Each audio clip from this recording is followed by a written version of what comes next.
आप एग बनने के लिए अच्छी डाइट ले रहे हो, सप्लीमेंट्स ले रहे हो, योगा भी कर रहे हो, सब कुछ करके देख लिया लेकिन एग का साइज़ बढ़ नहीं रहा है। नेचुरली कंसीव करने में आज के डेट में जो लोग हाफ वे चल चुके होते हैं उनके साथ ये प्रॉब्लम बहुत ज़्यादा देखी जा रही है। तो यहाँ आज मैं आपको याद दिलाऊँगी, ढूँढ के बताऊँगी हो रही गलतियाँ कि फॉलिकल साइज़ बढ़ क्यों नहीं रहा है आपका। नेचुरल कंसीव करने में आप एक स्टेप दूर हो और वो आज आप समझ जाएँगे कैसे तय करना है।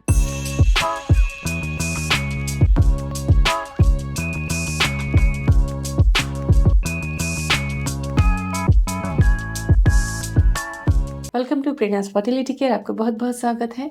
क्या आप फर्टिलिटी ट्रैकिंग कर रहे हैं? मेरा डिज़ाइन किया हुआ टूल जो कि बिल्कुल साइंटिफिक है, आपको आपकी बॉडी की इनसाइट देता है और बहुत सारे फर्टिलिटी पैरामीटर्स की चेकिंग आपको खुद को सिखाता है। तो डिस्क्रिप्शन में लिंक है, फर्टिलिटी ट्रैकर आप डाउनलोड कीजिए और अपनी फर्टिलिटी ट्रैक करना शुरू कर दीजिए। इसके बहुत सारे बेनिफिट्स के मैसेज आ रहे हैं कि किस तरीके से ये आपकी फर्टिलिटी को इम्प्रूव कर रहा है। So now it's your turn. आज हम सीखने वाले हैं उन मिस्टेक्स के बारे में जिसकी वजह से फॉलिकल ग्रोथ रुक जाती है। आप फर्टिलिटी ट्रीटमेंट पे हो, सही बात है। आप डाइट कर रहे हो, वो भी अच्छी बात है। आप योगा कर रहे हो, वो भी अच्छी बात है। लेकिन कुछ हिडन मिस्टेक्स होती हैं जो आपके फॉलिकल को प्रॉपर डेवलप नहीं होने देती हैं। आइए जान लें और अपनी इस कमी को दूर कर नेचुरल कंसीव करने का रास्ता बिल्कुल आसान बना लें। क्लिनिकली अगर हम बात करें कि फॉलिकल बढ़ने के लिए क्या चीज़ें चाहिए होती हैं, तो मेनली 4 चीज़ें चाहिए होती हैं। इंसुलिन बैलेंस, ओवरीज में प्रॉपर ब्लड का फ्लो, न्यूट्रिएंट की सप्लाई और हार्मोनल सिग्नलिंग। अगर इनमें कहीं पर भी एरर आती है देन फॉलिकल ग्रोथ में दिक्कतें आती हैं। आपका फॉलिकल प्रॉपर ग्रो नहीं होगा, ग्रो होगा तब भी उसमें क्वालिटी नहीं होगी कि उससे कंसेप्शन हो सके।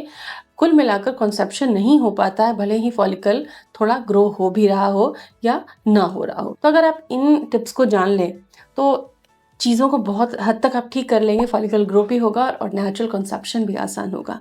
ये मुश्किल बिल्कुल नहीं है, बस आपके शुरू करने की देरी है। ये छोटा सा वीडियो है, वीडियो को पूरा देख लीजिए, समझ लीजिए और डेली मैं टिप्स लाती हूँ कुछ ना कुछ बेटरमेंट के लिए।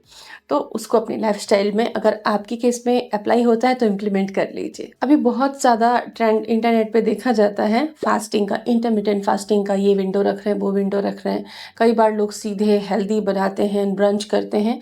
सो कुल मिला के अगर आप फास्टिंग की वजह से या काम की वजह से ब्रेकफास्ट स्किप कर रहे हो, आप सोच रहे हो 8 बजे नाश्ता नहीं खाया तो क्या 10 बजे प्रॉपर मील ही ले लेते हैं। अगर आपने ब्रेकफास्ट स्किप किया तो ये बहुत बड़ा शॉक होता है आपकी बॉडी पर, एक झटका सा लगता है बॉडी को, क्योंकि मॉर्निंग का जो मील होता है ना वो बहुत अच्छे से मेटाबोलाइज होता है। रात भर की फास्टिंग के बाद का पहला मील होता है। अगर आपने ब्रेकफास्ट स्किप किया तो आपका ब्लड ग्लूकोज लेवल फ्लक्चुएट होता है, हार्मोन्स फ्लक्चुएट होते हैं, इंसुलिन बैलेंस प्रॉपर नहीं बन पाता, कॉर्टिसोल इंक्रीज होता है और इससे ओवेरियन जो सिग्नलिंग है हार्मोन की वो कमज़ोर पड़ जाती है। तो सुबह सुबह नाश्ते में आपको प्रोटीन रिच डाइट ज़रूर लेनी है अगर एग डेवलपमेंट आप चाहते हो। ये सबसे ज़रूरी शर्त है। तो आप क्या ले सकते हो जिससे कि आपको 20-25 ग्राम प्रोटीन मिल सके। तो पनीर का बेसन का चीला ले सकते हो धनिया चटनी या दही के साथ, मूंग दाल चीला ले सकते हो दही के साथ, बॉइल्ड एग और सॉटेड वेजिटेबल ले सकते हो और ग्रीक योगर्ट या घर की दही में चिया सीड और किशमिश ऐड करके ले सकते हो। इस तरीके से आपका एक प्रोटीन से भरा हुआ बढ़िया बूस्ट बॉडी को मिलेगा और ये डाइट बहुत ज़रूरी है एग डेवलपमेंट के लिए। तो ब्रेकफास्ट स्किप नहीं करना है। अगर आपसे गलती हो रही थी कमेंट में लिख के बताइए कि हाँ ब्रेकफास्ट स्किप कर रही थी। दूसरी गलती जो फ्रिक्वेंटली लोग करते हैं कि बहुत हेल्दी आदतें रहती हैं, बढ़िया बढ़िया खाते हैं, सब्जियां खा रहे हैं, नट्स खा रहे हैं, सब कुछ खा रहे हैं, लेकिन उनको बार बार कुछ मंचिंग करने की आदत होती है। तो कुछ ना कुछ मीठा चाय के साथ कुछ स्नैक्स ले लेते हैं। एक दो ऐसी गलती की आदत अपना लेते हैं जिससे कि शुगर जो होता है आपकी बॉडी में बार बार जा रहा है, इससे इंसुलिन इम्बैलेंस होता है और फॉलिकल्स पर ऑक्सीडेटिव स्ट्रेस पड़ता है जिससे कि एग डेवलपमेंट डिस्टर्ब होता है। तो स्नैकिंग करना है, मैं मना नहीं कर रही कि आपको स्नैकिंग नहीं करनी है, आप बड़े बड़े मील खाओ, ऐसा नहीं है। स्नैकिंग कीजिए लेकिन हेल्दी चीज़ों की, जैसे क्रंची स्पाइसी मखाने आप बना सकते हो देसी घी में, ये फर्टिलिटी बूस्टर होते हैं।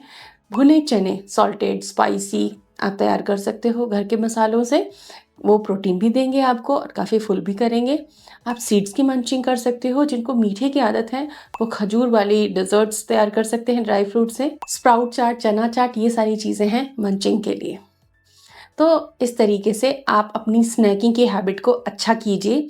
कहीं ये हैबिट आपकी फर्टिलिटी जर्नी में हर्डल तो नहीं बन रही? आप कमेंट में आप अपनी बैड हैबिट ज़रूर बताएं, ज़रूर शेयर करें। तीसरी चीज़ जो आज के लाइफस्टाइल में बहुत ज़्यादा चल चुकी है, सेडेंट्री पेल्विस, यानी कि ये जो आपका पेल्विक रीजन है उसमें ब्लड फ्लो कम हो जाना। आजकल ये प्रॉब्लम बहुत ज़्यादा है, क्योंकि देखिए ओवरीज को एग ग्रो करने के लिए ब्लड फ्लो चाहिए, क्योंकि ब्लड फ्लो के साथ ही ऑक्सीजन एंड न्यूट्रिएंट का फ्लो मिलता है। लेकिन अगर आपका मूवमेंट नहीं है, आप 8 से 10 घंटे कंटिन्यूअस बैठते हो, देन ओवरीज को प्रॉपर फ्लो नहीं मिल सकता। पेल्विक सर्कुलेशन रिड्यूस होने से एक्वालिटी पर भारी नुकसान होता है। तो इसका तोड़ क्या है, इसका इलाज क्या है, इसका सोल्यूशन क्या है? क्या हम नौकरी छोड़ दें? बिल्कुल नहीं। आपको क्या करना है, रोज 7,000 से 9,000 स्टेप्स चलने का एक लिमिट सेट करना है। आपके पास भी हेल्थ वॉच होगी, उसमें आप ये लिमिट सेट कर सकते हैं। और मॉर्निंग और इवनिंग अपने वॉकिंग स्टेप्स रखें। हर 1-2 घंटे में थोड़ा ऑफिस में भी चलने की आदत डालें, मूवमेंट करें। इसके अलावा बटरफ्लाई पोज, विपरीत करणी आसन, ये आसन आपको मॉर्निंग या इवनिंग करने चाहिए, जिससे कि एनर्जी का फ्लो बना रहे और ओवरीज को स्ट्रेंथ मिलती रहे। ऑक्सीजन और न्यूट्रिएंट रिच ब्लड ओवरीज तक पहुंचता रहे, ब्लड सर्कुलेशन अच्छा। तो जैसे ही आपको ढीलापन, शिथिलता लगती है ना शरीर में, उठिए और थोड़ा सा वॉक कर लीजिए, थोड़ा सा चल फिर लीजिए, या हल्की फुल्की स्ट्रेचिंग भी आप कर सकते हो। तो ये 3 आदतें बहुत इंपॉर्टेंट है फॉलिकल डेवलपमेंट में। इसको आप अगर ठीक कर लेते हैं तो कंसेप्शन प्राकृतिक तरीके से, नेचुरल, बिल्कुल दूर नहीं होगा। Hope for the best. Thank you.